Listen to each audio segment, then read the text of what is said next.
鼻先がストーンと切り落とされている、ここもですねデザインの協調性、モチーフっていうのを、このコックピットです。なんか夢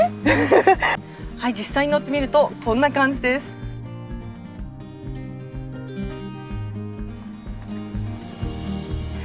はい、皆さんこんにちは。自動車ジャーナリストの今井ゆうきです。今日ご紹介するのはこちら、 BMW の 525Li エクスクルーシブ M スポーツです。こちらはですね、実はですねまた追加されたばかり、4月にね追加されたばかりなんですけれども、525にロングホイールベース版ができました。市場の声を反映してということなんですけれども、その辺は追ってお話ししていきたいと思います。皆さんぜひ最後までご覧いただけたら嬉しいです。チャンネル登録と高評価で応援してください。車買ったら自宅で簡単コーティング、シラザン50。はい、それではフロントフェイスです。ローンチの時にもう2年前になりますけれども i5 ご紹介して以来かなと思いますけれども、改めて見ていきましょう。5シリーズでミドルクラスとして、一番コンサバティブなねお客様を迎えるそうだと思いますけれども、非常に BMW らしくですねこのセダンにふさわしい風格とともに進化をしてます。X のつくモデルに関してはどんどんこのねキドニーグリルが大きくなってますけれども、この、5シリーズに関しましては横広のキドニーグリルが使われていて、これがですねこう蝶々みたいに真ん中でスプリットされたような感じになってます。しかもですねこの周りがなんとイルミネーテッド、光るんですよね。なので夜間も非常に存在感がありますし、これがですね後ろから近づいてくると、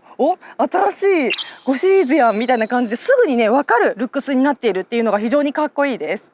ご覧いただいた通り、この鼻先がストーンと切り落とされているというですねデザインが使われていて、7シリーズともまた全く違ったキャラクターを持っている、7シリーズを考えると非常にカジュアルですよね。でそういう若々しさというのも非常に感じさせると思います。はい、そして BMW といえばやはりフロントのライト、これがすごく綺麗なんですけれども、普段だったらね真正面からお見せするんですけれども、 BMW はやっぱりね前から見るとキドニーグリルの印象が強くなりすぎるので、ちょっと斜めからライトの感じをお見せします。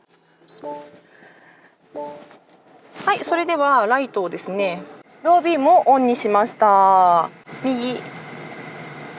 はい、これでお分かりいただけるかと思うんですけれども、この目の横がこう横に広がっていくかのようにウインカーが点灯します。でこれがふわっとね柔らかくついたり消えたりするので、とってもエレガントですよね。でしかも先進的に見えます。そして分かりますかね、この中が光ってるので、ちょっと日中なので分かりにくいかと思うんですけれども、この周りがですねちょっとイルミネーテッドされていて、余計に白の印象が強くなっていると思います。はい、そしてガソリンエンジンということなんですけれども、マイルドハイブリッド化されているのでパフォーマンスはすごく期待してます。そのパフォーマンスを表すように下の開口部もしっかり開いていて、ここもやっぱりね BMW らしい走りっていうのを期待させますよね。もう本当にすごいので、ちょっと走り編をぜひご期待ください。何がすごいかお話しします。はい、そしてボンネットです。このモデルに関しては直4エンジンが搭載されているんですけれども、直4と思えないぐらいボンネットが非常に長いですよね。でそれにですねこのストーンと切り落とした鼻先が合うことによって余計にこのボンネットの長さ、サイズ、それからボリューム感っていうのを感じさせます。はい、もうエレガンスっていうのをすごく感じさせますよね。セダンらしいこのボンネットのスタイルだと思います。ぐっとキャビンが後ろに下がっていてちょっとクーペっぽくもあります。なんですけれども実は運転席に乗るとですねすごい意外なほどに見通しがいいんですよ。でこちらもですね運転編でお話ししていきますね。はい、それではサイドビューです。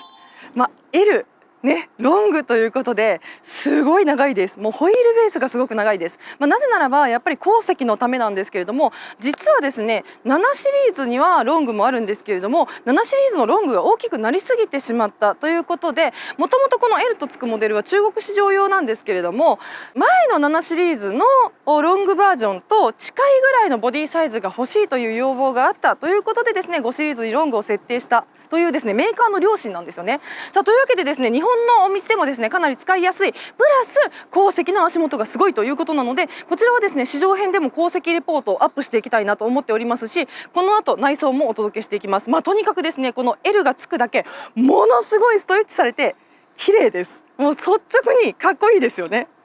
はい、お決まりのこのちょっと斜めから撮った感じもですねやっぱりホイールベ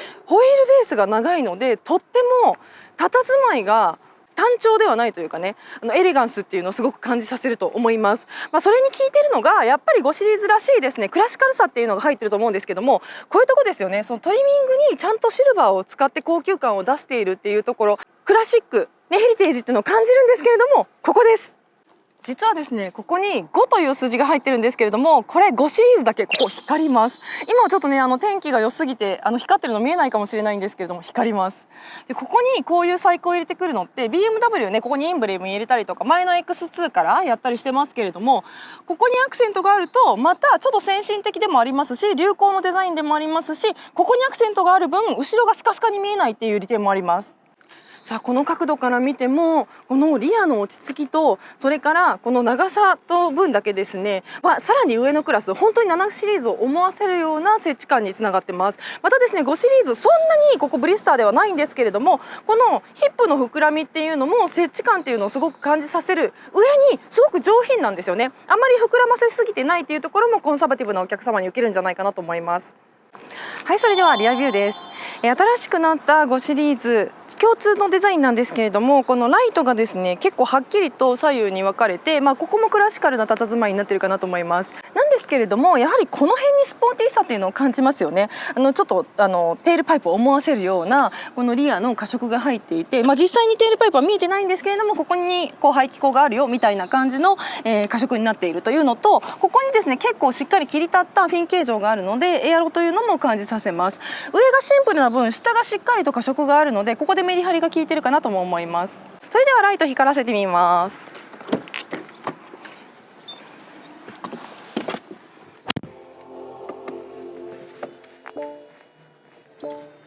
はい、もうブレーキ踏んでます。はい、そしてライトをですね今オンになってますかね。はい、これでライトがオンになってると思います。でハザードつけます。こんな感じです。フロントのライトと違って結構ねはっきりとチカチカと点灯しますけれども、細いユニットでありながら結構長いですので視認性は高いと思います。はい、それではラゲージスペース行きたいと思います。ガソリンエンジンモデルですが、さすが5シリーズ電動になっております。すごいしっかり開きますし、思った以上に深いんですが、はい、実はですねほら後ろにトランクスルーじゃないんですよ。結構ねしっかりと固定されていて蓋開かなそうです。なんですけれども、この左右はですねしっかりとえぐってありまして、ゴルフバッグは横に行けるかなっていう感じがします。この分その最近のこうセダン系って結構ここね開くんですけれども、固定で開かないようになっているというような感じです。さあそれではインテリア行きたいと思います。もう中がすごいんですよ。もうドアパネルからしてゴージャスです。はい、ここですね、バウアーズ&ウィルキンスのオーディオシステムが入ってるんですけれども、ツイッターのスピーカーがもうねここももうアートのような細工がされてます。最近 BMW はねグリルの中にこの車線みたいな模様をたくさん入れてるんですけれども、そのモチーフがここにも使われているという感じですね。さあそしてこの足元、はい、M のマークが入っているスカーフが光ります。こちらもですね M マークが入っている左右に車線の直線のね、モチーフがたくさん入っていて、ここもですねデザインの協調性、モチーフっていうのを、意識しているのがよくわかります。さあそしてこのシートですよ。めちゃくちゃシックなんですよね。このヘッドレストのところはグレーです。黒ではなくてちょっとね淡い感じのグレーと、それからこのパーフォレーションレザーがチョコレートキャメルのような色を使われていて、このツートンカラーがとっても淡くておしゃれなんですね。そしてこのコックピットです。BMW らしいですね M のしっかりとした太めのステアリングが入っているのと、この新しいインターフェース、こちらの方が OS8.5 を使用されていて、最新の OS9 ではないんですけれども非常に使いやすいです。乗り込む時からこのデザインの統一感っていうのを感じるんですけれども、センターコンソールとそれからシートのこの統一感っていうのがね、独立したコックピットではありますけれども連続性をしっかりと感じさせるような、はい、このコンソールになっております。さあそれではですねイグニッションオンにしていきたいと思います。ここです。はい、というわけでですね、最新世代の BMW はこのインターフェースが直線になっています。で、1枚のパネルになって継ぎ目がなくなってるんですね。それとこのようにこの辺にですねアンビエントを持ってきているっていうのも最新世代の BMW の特徴だと思います。5シリーズに関しては非常にささやかに見えるでしょ。違うんですよ。見てください。ここ全部アンビエントライトなんですよ。でこれがすごいんですけど、このアンビエントライトがいきますよ。ほらすごくないですか。このアンビエントライトがですねこう機能と一緒に光るんですよね。である程度光ったらもう止まります。で例えばこれは運転の時しか見えないかな。ちょっと運転の時にもお話ししていくので、ちょっとね次の、運転動画をご覧いただきたいと思います。そしてこの分かりますかね、アンビエントライトの中に構造体、発光体がですねこう折り重なるように、ここも直線基調で入っていて、分かります？光ったら分かるかな。分かりにくいか。中がね折り紙みたいにちゃんと折り目になっていて、これも柄になってるんですよ。これもねきっと夜見るとめちゃめちゃ綺麗なんじゃないかなと思わせます。すんごいゴージャスです。はい、で先ほどのねこのツイッターがここに入っているので、ちょっと先進感とそれから手仕事みたいなことがですねうまく融合しているようなコックピットになっている。そしてですね凝ったシートっていうのもとってもラグジュアリーですよね。でここのコンソールボックスはバタフライ式になっていて結構大きいです。で中にシガーソケットもあるといったような感じです。そしてこれですよ、ここが、非接触充電になっていて、そしてドリンクホルダーは2個あります。この中も実は光ってるんですよ。だから連動するのかなと思って今押しちゃったんですけれども、この中はさすがに光らなかったですが、ここに USB のタイプ C があって、でちょっとキーここに入れてもらってますけれども、キーもねかっこいいですよね。結構ボリュームのあるキーなんですけれども、このようにカップホルダーとそれからこの USB のタイプ C が2つくっついているといったようなものになってます。そしてここです。BMW はですねこの、センターコンソールにありましたダイヤル式をまだ捨ててなくて、これがすごいありがたいなと思うポイントなんですけれども、見てくださいよ。このね5シリーズに関してはクリスタルなんですよ。ここが綺麗ですよね。今日天気がいいので本当にここが虹のようにねプリズムになっていて、とっても眩しくて可愛いです。そしてこのバレルもですね、これシフトのボタンなんですけども、このバレルもクリスタルガラスになっている。涼やかですよね。涼やかですし高級感もありますし、ちょっと乙女チックでもあるし、なんか夢夢を感じさせますよね、すごく。でこのボリュームのところもですね実はクリスタルなんですよ。これも綺麗なんですよね。ちょっとつい触っちゃう。でこの周りがですねこのツヤ黒のピアノブラックになっているといったような感じです。そして最近 BMW はこのマイモーズっていうのを日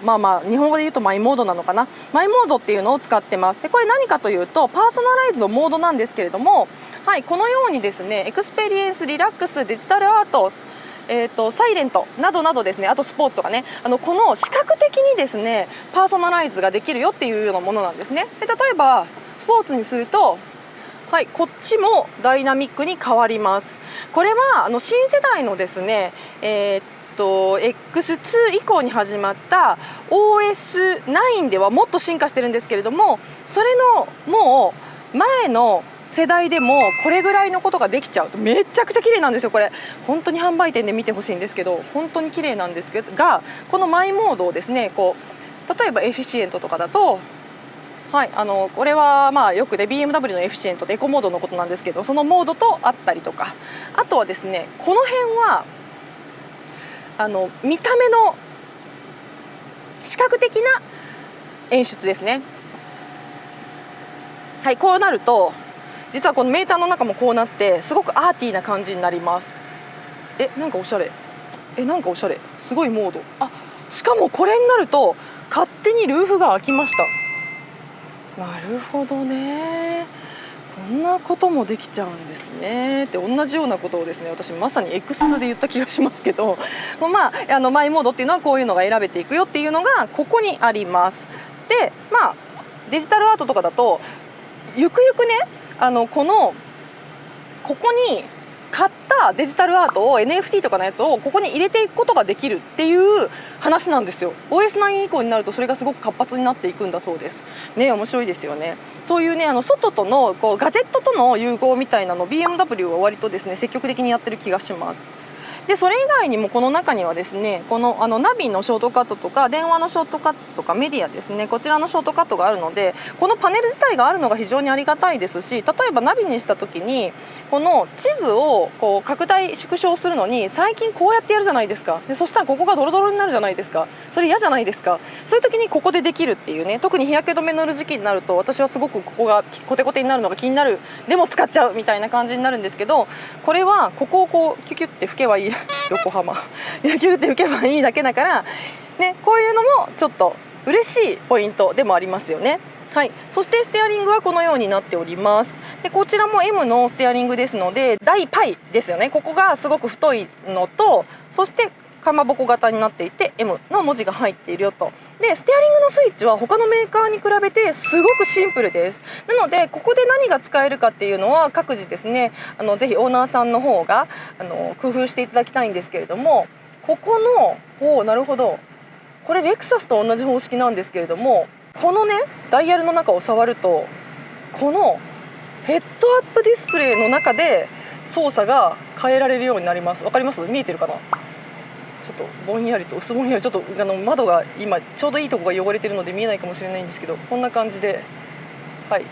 今見えてるか、こんな感じで今窓に映っておりますね。ここの中で選べるようになっていると。はい、それからですね、この辺が面白いんですけど、このタッチで空調が変えられたりとか、あとこのライトのオンオフがこの123段階ねで変えられてるようになっていたりとか、ここのボタンのクリック感もとってもユニークですよね。あとはだいたい一緒かな。すごく先進的に見えるので使い勝手が一瞬戸惑いますけれども、慣れれば使いやすいんじゃないかなと思います。さあそしてさっきちらっと言いましたけれども、めちゃめちゃ大きいガラスルーフがついております。さあそれではですね、リアドア行きたいと思います。はい、ここも前とあんまり変わんないんですよね。前よりもむしろ後ろの方がゴージャスなのは L だからでしょうか。でめちゃめちゃ大きいスピーカーがちゃんとついています。リアになるとウーファーになるのかなね。すごくスピーカー大きいですし、その分このメッシュが大きいのですごく見た目に高級感がありますよね。そしてスカーフもさすが L、ね、後ろまでしっかりと光るスカーフが入っておりまして M の文字が眩しいです。そしてさっき言ったこの光る5ね、これが入っているということで、やっぱりね後部座席のための車っていう感じが乗り込みからしますよね。わあ、なんとわあ、クッションまでついてる。すごい。しかもクッション通す、ほらヘッドレストにもうこの細工があるんですね。そしてリアのステッチの方がやっぱり前より綺麗だ。すごい、こういうことか。 L の実力はこういうことなのか。ワクワク、乗る前からワクワク乗っちゃいました。でここにリアエンタメのためのですねステーがついているっていうのと、そのリアエンタメつけなくてもここにですね USB の C がありますというのと、このユニット自体が凝っているのでリアエンタメつけなくてもそれなりにかっこいいよといったようなルックスになっております。うわ、めちゃくちゃ広い、めちゃくちゃゆったり、びっくりするぐらい広い。なんとしかも結構寝てますねこれ。その前にエアコンもちゃんとユニットがここがねデジタルになってます。とっても素敵です。でここに物入れが少しあるみたいな感じですかね。でここでほらどんどん下げていきたい酷暑の日本ね、こんな感じで、もちろん温め機能もあるしエアコンとして涼しいのもできますよという感じなんですね。ファンの強弱もここで選んでいけるという感じなんですね。でレールの下も綺麗なんですよね。なんか知んないけどおしゃれだな。はい、実際に乗ってみるとこんな感じです。令状感ありますか？よかった、白いお衣装を着てきて孫にも衣装的な。いや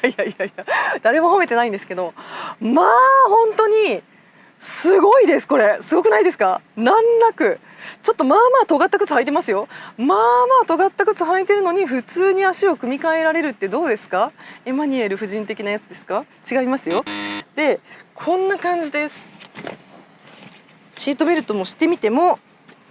ちょっと普通の車よりもリアシート寝てるの分かりますかね。私の体が垂直じゃなくてちょっと寝ちゃってるの分かります？これぐらいすごくゆったりしてます。でこれがあるので今ちょっと髪を縛っているのであんまり頭がくっつかないんですけれども、男性とかはねこれでいいのかなっていう感じがします。わーふかふか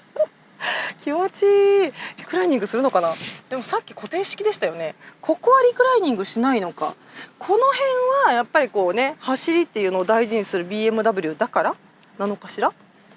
ここに非接触充電がありました。そして前にスライドするんだ。びっくりしちゃったここにねカップホルダーがあります。そしてさらに物入れもあると。やっぱねそうなんですよね。ちょっとキャプテンシートっぽくなってるんですよ、この LI は。なのでこのキャプテンシート分とっても座席がゆったりしてるのと、このニーレストがゆったりと作られている。でトランクスルーしないので防犯性も高いみたいな感じですかね。いやいや、でも一応ここにも座れるんだよね。なんか5人乗りではあるんですけれども、ほぼ4人乗りを想定してキャプテンシートみたいになってるよといったような感じです。ですから真ん中のシートはもう完全に非常事態宣言用ですね。全く誰も座ることを多分想定してません。センタートンネルもすっごい深いですし、この車そもそもの後輪駆動ですしみたいなのがあって、いやでも後輪駆動でこんなパッケージでなんか個性的ですよね。1層目2層目トップコート、いや大満足ですね。自分でできるガラスコーティングシラザン50、ダイヤモンドプラスは3層コートです。はい、というわけで今日はこちら BMW の 525Li エクスクルーシブ M スポーツご紹介してまいりました。いかがだったでしょうか。後方部座席用ということなので、次の試乗動画ではですね、後席インプレッションもお届けしていこうかなと思っておりますので、ぜひご期待ください。今日も最後までご覧いただきましてありがとうございました。チャンネル登録と高評価で応援してください。自動車ジャーナリストの今井ゆうきでした。バイバイ。